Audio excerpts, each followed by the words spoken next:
Magandang araw. Ngayon ay aking babasahin ang paggamit at iba't ibang salita mula sa root word na andar. Unang panlapi, umandar, umandar, umaandar, aandar. Umandar ang sasakyan ng mag-isa. Umandar na kanina ang sasakyan na pinaayos ko. Umaandar pa kaya itong sasakyan na ito? Aandar lang yan kapag nilagyan mo ng baterya. Pangalawang panlapi, paandarin, pinaandar, pinaaandar, paaandarin. Paandarin mo na ang bago mong sasakyan.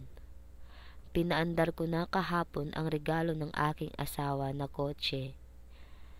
Pinapaandar mo ba lagi itong kotse kapag wala ako? Paaandarin ko iyang sasakyan mo basta't bayaran mo ako ng Pangatlong panlapi, magpaandar, nagpaandar, nagpapaandar, magpapaandar. Magpaandar ka ng sasakyan para malaman nila na aalis na tayo. Nagpaandar ako kahapon ng 5 kotse. Nagpapaandar ka na ba ng kotse kahit bata ka pa? Magpapaandar na ako mamaya ng sasakyan namin.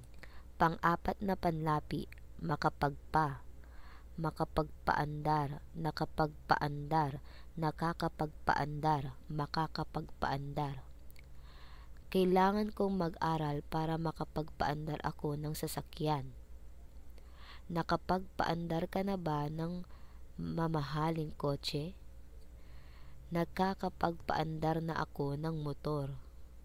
Makakapagpaandar ka ba ng tren?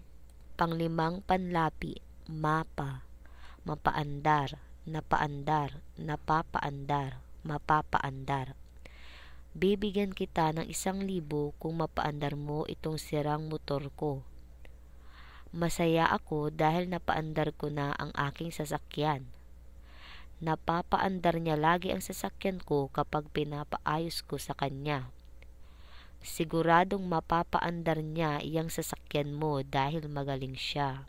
Pang-6 na panlapi, maipapaandar, naipaandar, naipapaandar, maipapaandar. Subukan mo na kung maipaandar mo ang iyong sasakyan. Naipaandar ko na ang aking sasakyan noong isang araw. Naipapaandar ko naman iyong sasakyan ko kanina kahit may konting sira. Maipapaandar mo lang iyang sasakyan kapag nilagyan mo ng gasolina.